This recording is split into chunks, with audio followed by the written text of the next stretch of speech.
अक्सर हर इंसान के दिमाग में एक ख्याल जरूर उठता होगा कि क्या हम अपने पिछले जन्मों के बारे में जान सकते हैं कि हमारा पिछला जन्म कैसा था। हम पिछले जन्म में क्या थे। हम पिछले जन्म में जानवर थे या फिर पशु पक्षी थे या कीड़े मकोड़े थे। ये सब क्या हम जान सकते हैं? तो हाँ, बिल्कुल हम जान सकते हैं, क्योंकि महाभारत युद्ध के दौरान भगवान विष्णु अर्जुन से कहते हैं, हे कुंती नंदन, आपका और मेरा कई जन्म हो चुका है। बस फर्क ये है कि मुझे मेरे सारे जन्मों के बारे में याद है, लेकिन आपको नहीं। आपको नहीं याद होने के कारण आपके लिए यह संसार नया है और आप फिर से आसक्ति पाले बैठे हुए हैं। जैसे मनुष्य पुराने वस्त्रों को त्याग कर दूसरे नए वस्त्रों को ग्रहण करता है, वैसे ही जीवात्मा पुराने शरीरों को त्याग कर दूसरे नए शरीर को प्राप्त होती है। उन तीनों धर्मों के समानांतर हिंदू, जैन और बौद्ध, ये तीनों धर्म माने जाते हैं। पुनर्जन्म एक सच्चाई है। हम आपको आपके पिछला जन्म जानने के वह तरीके बताएंगे जिन्हें आजमाकर आप अपना पिछला जन्म जान सकते हैं। लेकिन इसके लिए आपको किसी योग्य जानकार या गुरु की जरूरत होगी, तभी आप अपने पिछले जन्मों को जान सकते हैं। यूरोप और भारत में ऐसे ढेरों किस्से मिल जाएंगे जिनको अपने पिछले जन्म की याद है। विज्ञान इस संबंध में अभी तक खोज कर रहा है, लेकिन वह किसी निर्णय पर नहीं पहुंचा है।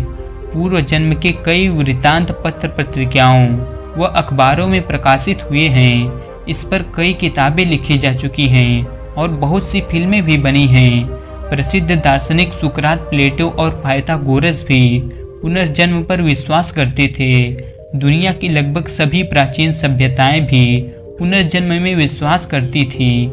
पुनर्जन्म पर कई लोगों और संस्थाओं ने शोध भी किए हैं। ओशो रजनीश ने पुनर्जन्म पर बहुत अच्छे प्रवचन दिए हैं। उन्होंने खुद के भी पिछले जन्मों के बारे में विस्तार से बताया है। हालांकि आधुनिक युग में पुनर्जन्म पर अमेरिका की वर्जीनिया यूनिवर्सिटी के वैज्ञानिक डॉक्टर इयान स्टीवेंसन ने 40 साल तक इस विषय पर शोध करने के बाद एक किताब री-इंकारनेशन एंड बायोलॉजी लिखी थी, जिसे सबसे महत्वपूर्ण शोध किताब माना गया है। वैज्ञानिक डॉक्टर इयान स्टीवेंसन ने पहली बार वैज्ञानिक शोधों और प्रयोगों के दौरान ये पाया कि शरीर न रहने पर भी जीवन का अस्तित्व बना रहता है। उपयुक्त अवसर आने पर वह अपने शरीर या पार्थिव रूप को फिर से रचता है। उन्हीं की टीम द्वारा किए गए प्रयोगों और अनुसंधानों को स्पिरिट साइंस एंड मेटाफिजिक्स में संजोते हुए लिखा है कि पुनर्जन्म काल्पनिक नहीं है। इस प्रकार बेंगलुरु की national institute of mental health and neuro sciences में क्लिनिकल साइकोलॉजिस्ट के रूप में कार्यरत डॉक्टर सतवंत पसरिया द्वारा इस विषय पर शोध किया गया था। उन्होंने अपने इस शोध को एक किताब का रूप दिया था, जिसका नाम है claims of reincarnation empirical history of cases in Indias. इस किताब में 1973 के बाद से भारत में हुई 500 पुनर्जन्म की घटनाओं का उल्लेख मिलता है। इसी प्रकार गीता प्रेस गोरखपुर ने भी अपनी एक किताब परलोक और पुनर्जन्मांक में ऐसी कई घटनाओं का वर्णन किया है जिससे पुनर्जन्म होने की पुष्टि होती है। वेदमूर्ति तपोनिष्ठ पंडित श्री राम शर्मा आचार्य ने एक किताब लिखी है, पुनर्जन्म एक ध्रुव सत्य। इसमें पुनर्जन्म के बारे में अच्छी विवेचना की गई है।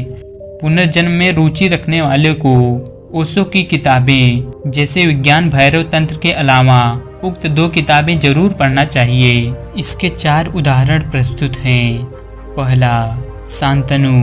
पितामह भीष्म के पिता का नाम शांतनु था। उनका पहला विवाह गंगा से हुआ था। पूर्व जन्म में शांतनु राजा महाभीष्म थे। उन्होंने बड़े बड़े यज्ञ करके स्वर्ग प्राप्त किया था। एक दिन बहुत से देवता और राजश्री, जिसमें महाभीष्म भी थे, ब्रह्मा जी की सेवा में उपस्थित थे। उसी समय वहां गंगा का आना हुआ और गंगा को देखकर राजा मोहित हो गए और एकटक उन्हें देखने लगे। तब ब्रह्मा जी ने कहा कि महाभीष्म, तुम मृत्यु लोक जाओ। जिस गंगा को तुम देख रहे हो वह तुम्हारा अप्रिय करेगी और तुम जब उस पर क्रोध करोगे तब इस शाप से मुक्त हो जाओगे। दूसरा, भीष्म। हिंदू धर्म में 33 प्रमुख देवता हैं, उनमें 8 वसु भी हैं। उन्हीं 8 वसुओं ने गंगा की कोख से जन्म लिया था, जिनको गंगा नदी में बहाने जा रही थी, लेकिन गंगा के 8वें पुत्र को राजा शांतनु ने नहीं बहाने दिया। इन 8 को गुरु वशिष्ठ ऋषि ने मनुष्य योनि में जन्म लेने का शाप दिया था। गंगा ने अपने 7 पुत्रों को जन्म लेते ही मनुष्य योनि से मुक्त कर दिया था, लेकिन 8वां पुत्र रह गया। वही 8वां पुत्र भीष्म कहलाया। तीसरा, विदुर। यमराज को ऋषि मांडव ने श्राप दिया था, जिसके चलते यमराज को मनुष्य योनि में जन्म लेना पड़ा। विदुर को यमराज का अवतार माना जाता है। ये धर्मशास्त्र और अर्थशास्त्र में निपुण थे। उन्होंने जीवन भर कुरु वंश के हित के लिए कार्य किया। चौथा, गौतम बुद्ध। कहते हैं कि गौतम बुद्ध जब बुद्धत्व प्राप्त कर रहे थे, तब उन्हें बुद्धत्व प्राप्त करने के पहले पिछले कई जन्मों का स्मरण हुआ था। गौतम बुद्ध के पूर्व जन्मों की कहानियां जातक कथाओं द्वारा जानी जाती हैं। तो दोस्तों, चलिए अब हम जानते हैं कि पिछले जन्मों को जानने के 8 तरीके कौन कौन से हैं। पिछला जन्म जानने का पहला तरीका, जाति स्मरण का प्रयोग। इसके बारे में तो आपने पढ़ा ही होगा। जब चित्त स्थिर हो जाए, अर्थात मन भटकता छोड़कर एकाग्र होकर सांसों में ही स्थिर रहने लगे, तब जाति स्मरण का प्रयोग करना चाहिए।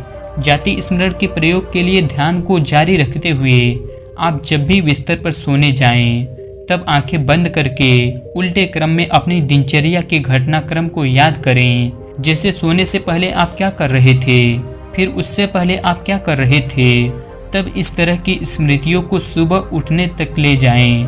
दिनचर्या का क्रम स्वतः जारी रखते हुए मेमोरी रिवर्स को बढ़ाते जाएं। ध्यान के साथ इस जाति स्मरण का अभ्यास जारी रखने से कुछ माह बाद जहां मेमोरी पावर बढ़ेगा, वहीं नए नए अनुभवों के साथ पिछले जन्म को जानने का द्वार भी खुलने लगेंगे। जैन धर्म में जाति स्मरण के ज्ञान पर विस्तार से उल्लेख मिलता है। ध्यान क्यों जरूरी है? ध्यान के अभ्यास में जो पहली क्रिया संपन्न होती है, वह भूलने की, कचरा स्मृतियों को खाली करने की होती है। जब तक मस्तिष्क कचरा ज्ञान, तर्क और स्मृतियों को खाली नहीं होगा, नीचे दबी हुई मूल प्रज्ञा जागृत नहीं होगी। इस प्रज्ञा के जागृत होने पर ही पूर्व जन्मों का अभ्यास होता है, तभी पूर्व जन्मों की स्मृतियां उभरती हैं। सुबह और शाम 15 से 40 मिनट का विपश्यना ध्यान करना जरूरी है। मन और मस्तिष्क में किसी भी प्रकार का विकार हो तो जाति स्मरण का प्रयोग नहीं करना चाहिए। यह प्रयोग किसी योग्य शिक्षक या गुरु से अच्छे से सीख कर ही करना चाहिए। सिद्धियों के अनुभव किसी आम जन के समक्ष बखान नहीं करना चाहिए। योग की किसी भी प्रकार की साधना के दौरान आहार संयम जरूरी रहता है। पिछला जन्म जानने का दूसरा तरीका, पूर्व जन्म ज्ञान सिद्धि योग। योग में अष्ट सिद्धि के अलावा अन्य 40 प्रकार की सिद्धियों का वर्णन मिलता है। उनमें से ही एक है पूर्व जन्म ज्ञान सिद्धि योग। इस योग की साधना करने से व्यक्ति को अपने अगले पिछले सारे जन्मों का ज्ञान होने लगता है। यह साधना कठिन जरूर है, लेकिन योगाभ्यासी के लिए सरल है। तीसरा तरीका, सम्मोहन क्रिया। सम्मोहन क्रिया से जाना जा सकता है पुनर्जन्म। ब्रिटिश में भी जब कुछ लोगों को सम्मोहित किया गया तो उन्हें अपने पूर्व जन्म की घटनाएं स्मरण हो गईं। इसी तरह जब ब्रिटिश के एक व्यक्ति को सम्मोहित किया गया तो उसने बताया कि उसका पूर्व जन्म में रैफल नाम था। माना जाता है कि मनुष्य अगर प्रयास करे, वर्तमान जीवन से पहले के 9 जन्मों तक के बारे में जान सकता है। हालांकि इसके लिए एक प्रशिक्षित गुरु और कठिन अभ्यास की जरूरत पड़ती है। भारतीय ऋषियों ने सम्मोहन को योग निद्रा कहा है। सम्मोहन की प्रक्रिया आप खुद भी कर सकते हैं। इसे स्वसम्मोहन कहा जाता है। दूसरों के द्वारा भी आप सम्मोहन की स्थिति में पहुंच सकते हैं। इसे पर सम्मोहन कहा जाता है, और जिसमें त्राटक द्वारा व्यक्ति सम्मोहन की स्थिति में पहुंच जाता है। सम्मोहन के द्वारा आप गहरी निद्रा में पहुंच जाते हैं और अपने पूर्व जन्म की स्मृतियों को जागृत कर सकते हैं। चौथा तरीका, कार्योत्सर्ग विधि। सम्मोहन के अलावा कार्योत्सर्ग विधि द्वारा भी पुनर्जन्म को जाना जा सकता है। इस प्रक्रिया में व्यक्ति को अपनी काया यानी कि शरीर की चेतना से मुक्त होना पड़ता है। कार्योत्सर्ग शरीर को स्थिर, शिथिल और तनाव मुक्त करने की प्रक्रिया है। इस प्रक्रिया में व्यक्ति की शरीर की चंचलता दूर होकर शरीर स्थिर होने लगता है।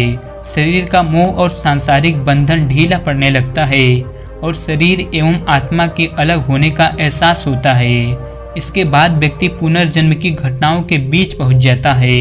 पांचवा तरीका, अनुप्रेक्षा विधि। सम्मोहन और कार्योत्सर्ग के अलावा पुनर्जन्म की स्मृतियों में प्रवेश करने का एक तरीका अनुप्रेक्षा है। जैन परंपरा में बताया गया है कि अनुप्रेक्षा ऐसी प्रक्रिया है जिसके प्रयोग से व्यक्ति स्वतः सुझाव और बार बार भावना से पुनर्जन्म की स्मृति में प्रवेश कर जाता है। अनुप्रेक्षा से भावधारा निर्मल बनती है, पवित्र चित्त का निर्माण होता है। इसके अभ्यास से व्यक्ति ऐसी स्थिति में पहुंच जाता है कि उसे ज्ञात भी नहीं रहता कि वह कहाँ है। अतीत की घटनाओं का अनुचिंतन करते करते वे स्मृति पलट पर अंकित होने लगती है और साधक उनका साक्षात्कार करता है। छठा तरीका, पुनर्जन्म और ज्योतिष कहते हैं कि कुंडली में आपके पिछले जन्म की स्थिति लिखी होती है। यह लिखी होती है कि आप पिछले जन्म में क्या थे। कुंडली, हस्तरेखा या समुद्रिक विद्या को जानकर व्यक्ति आपके पिछले जन्म की जानकारी के सूत्र बता सकता है। ज्योतिष के अनुसार जातक के लग्न में उच्च या स्वराशि का बुध या चंद्र स्थिति हो तो यह उसके पूर्व जन्म में सद्गुणी व्यापारी वैश्य होने का सूचक है। किसी जातक के जन्म लग्न में मंगल उच्च राशि या स्वराशि में स्थित हो तो इसका अर्थ है कि वह पूर्व जन्म में क्षत्रिय योद्धा था। ज्योतिष शास्त्र के अनुसार जब भी कोई जातक पैदा होता है तो वह अपनी भक्ति और योग्य दशाओं के साथ पिछले जन्म के भी कुछ सूत्र लेकर आता है। ऐसा कोई भी जातक नहीं होता है जो अपनी भुक्त दशा और भोग्य दशा के शून्य में पैदा हो। ज्योतिष धारणा के अनुसार मनुष्य के वर्तमान जीवन में जो कुछ भी अच्छा या बुरा अनायास घट रहा है उसे पिछले जन्म का प्रारब्ध या भोग्य अंश माना जाता है। पिछले जन्म के अच्छे कर्म इस जन्म में सुख दे रहे हैं या पिछले जन्म के पाप इस जन्म में उदय हो रहे हैं। यह खुद का जीवन देखकर जाना जा सकता है। हो सकता है इस जन्म में हम जो भी अच्छा या बुरा कर रहे हैं उसका खामियाजा या फल अगले जन्म में भोगेंगे या पाप के घड़े को तब तक संभाले रहेंगे जब तक कि वह फूटता नहीं है। हो सकता है इस जन्म में किए गए अच्छे या बुरे कर्म अगले जन्म तक हमारा पीछा करे। कर्म और पुनर्जन्म एक दूसरे से जुड़े हुए हैं। कर्मों के फल के भोग के लिए ही पुनर्जन्म होता है तथा पुनर्जन्म के कारण फिर नए कर्म संग्रहित होते हैं। इस प्रकार पुनर्जन्म के दो उद्देश्य हैं। पहला यह है कि मनुष्य अपने जन्मों के कर्मों के फल का भोग करता है जिससे वह उनसे मुक्त हो जाता है। दूसरा ये है कि इन भोगों से अनुभव प्राप्त करके नए जीवन में इनके सुधार का उपाय करता है जिससे बार बार जन्म लेकर जीवात्मा विकास की ओर निरंतर बढ़ जाती है तथा अंत में अपने संपूर्ण कर्मों द्वारा जीवन का क्षय करके मुक्तावस्था को प्राप्त होती है। जिस प्रकार इस संसार में आपाधापी और धक्का देकर अवसर छीन लेने की होड़ है उसी प्रकार सूक्ष्म जगत में धक्का देकर दुष्टात्मा श्रेष्ठ गर्भ छीन लेती है जिससे कोई दुष्ट चरित्र व्यक्ति किसी कुलीन और संस्कारित परिवार में जन्म ले लेता है। कोई गाली गलौज करने वाला बालक अच्छे और कुलीन गर्भ में जन्म ले लेता है। वहीं किसी असभ्य कुसंस्कारित माता के गर्भ से कोई शांत बालक जन्म ले लेता है। सातवां तरीका, पुनर्जन्म और स्वप्न। व्यक्ति के मन या मस्तिष्क में उसके पूर्व जन्म की स्मृति सूक्ष्म रूप में विद्यमान रहती है। यह स्मृति कभी स्वप्न में तो कभी जागृत में स्वतः ही प्रकट होती रहती है। व्यक्ति इस पर कभी ध्यान नहीं दे पाता है। कभी वह स्वप्न में किसी ऐसे शहर या गांव गलियों में घूम रहा होता है जिसे उसने इस जन्म में भले ही नहीं देखा हो। कभी किसी को स्वप्न में बार बार उपनती नदी का दृश्य तो किसी को हथकड़ी नजर आती है। यह अकारण नहीं है। कभी किसी जन्म में किसी व्यक्ति ने कोई दुष्कर्म किया होगा जिसकी स्मृति में उसके साथ हथकड़ी चलती रहती है। कहीं किसी जन्म की आत्महत्या की स्मृति व्यक्ति के साथ तो कभी रस्सी के रूप में तो कभी नदी के रूप में चलती रहती है। इसी तरह कोई स्थान उसे हमेशा दिखाई देता रहता है जिसका संबंध उसके पिछले जन्म से होता है। इसी तरह कभी जागृत अवस्था में भी व्यक्ति को कोई अनजान व्यक्ति जाना पहचाना लगता है। किसी गांव या शहर में वो कभी गया नहीं होगा, लेकिन वहां पहली बार जाने पर लगता होगा कि शायद वह पहले भी यहां आया था। कोई लगातार इस पर आंतरिक खोज करता रहे तो हो सकता है कि वह अपने पिछले जन्म का गांव, शहर या कोई एक घटना याद कर ले। 8वां तरीका, पुनर्जन्म की स्मृति भुलाने का तरीका। उत्तर भारत में यह माना जाता है कि जो बच्चे अपने पिछले जन्म के बारे में जानकारी रखते हैं उनकी मृत्यु छोटी उम्र में ही हो जाती है। इसलिए जो बच्चे पुनर्जन्म की घटनाओं को याद रखते हैं उनके लिए उसकी इस स्मृति को भुलाने के लिए कई तरह के जतन करते हैं। कई बार तो उससे कुम्हार के चाक पर बैठाकर चाक को उल्टा घुमाया जाता है ताकि उसकी स्मृति का लोप हो जाए। हमारा संपूर्ण जीवन स्मृति विस्मृति के चक्र में फंसा रहता है। उम्र के साथ स्मृति का घटना शुरू होता है जो कि एक प्राकृतिक प्रक्रिया है। अगले जन्म की तैयारी के लिए यदि मोह माया या राग द्वेष ज्यादा है तो समझो स्मृतियां भी मजबूत हो सकती हैं। व्यक्ति स्मृति मुक्त होता है तभी प्रकृति उसे दूसरा गर्भ उपलब्ध कराती है। लेकिन पिछले जन्म की सभी स्मृतियां बीज रूप में कारण शरीर के चित्र में संग्रहित रहती हैं। विस्मृति या भूलना इसीलिए जरूरी होता है कि यह जीवन के अनेक क्लेशों से मुक्त का उपाय है। तो दोस्तों, कैसा लगा यह आपको 8 तरीके? कमेंट सेक्शन में ज़रूर बताना। और अगर अच्छा लगा हो तो इस चैनल को सब्सक्राइब जरूर कर लें। चलिए मिलते हैं किसी और अगली कहानी में। तब तक के लिए अपना ख्याल रखें। धन्यवाद।